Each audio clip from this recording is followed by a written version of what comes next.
Hey everybody. So I came out with my family to this place called Shawnee Lookout Park. It's part of the Hamilton County Park, so it's about 20 minutes away from my house in Hamilton County. And while we're here, I came across this stuff and I thought I would do a quick video for our social study. So what's neat about this, I don't know much about this building in particular, but they describe it as a stone schoolhouse, which is pretty cool. So during the time period when like Ohio was being settled by white settlers, because as we're going to be talking about, people have been living in Ohio for tens of thousands of years, but we're talking about white settlers when they were moving into Ohio.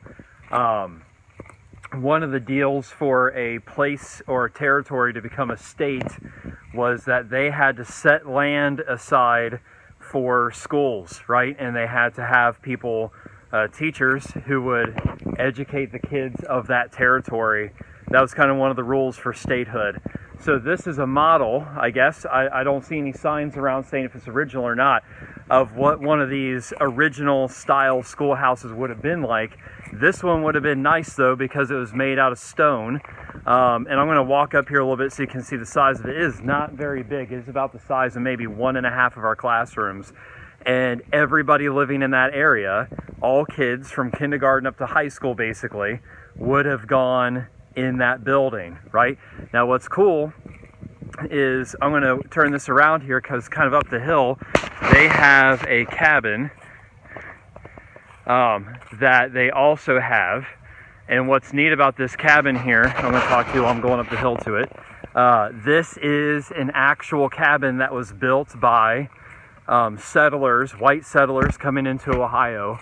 And what will happen is, if people want to save those cabins from being destroyed, they will actually take it apart piece by piece, documenting where each piece is supposed to go, and then rebuild it in a place where it will be safe, right? So they do have a sign out for this one here. I'm going to kind of turn around this way. Now this cabin here would have been a really nice cabin back in the day because it has 2 floors to it. That would have been a really rare thing. Most families would have had a 1-floor cabin for their family, and that would have been like the size of our classroom. So I'm going to show you this sign down here. Right, so that's the plaque in front of it, and I'm going to read that to you.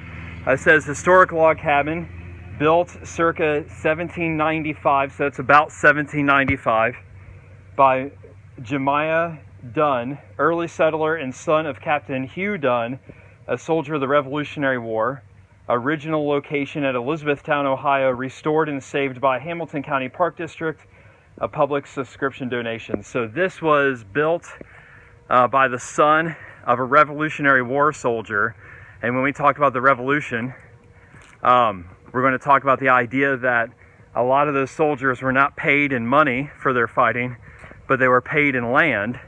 And most of that land was in the Ohio Territory. Problem was, people were living on that land already, the Native Americans. So then you have 2 people coming together, fighting eventually over the same thing. But what's super cool about this is you can see these are the original logs that these guys cut and then put together. These would have been massive, massive trees that these people cut down that were growing here in Ohio. And then now it's been chinked, is what they would call it, with concrete. But in this case, they would have done that with grass or with mud for insulation. So this was a massive, massive log cabin.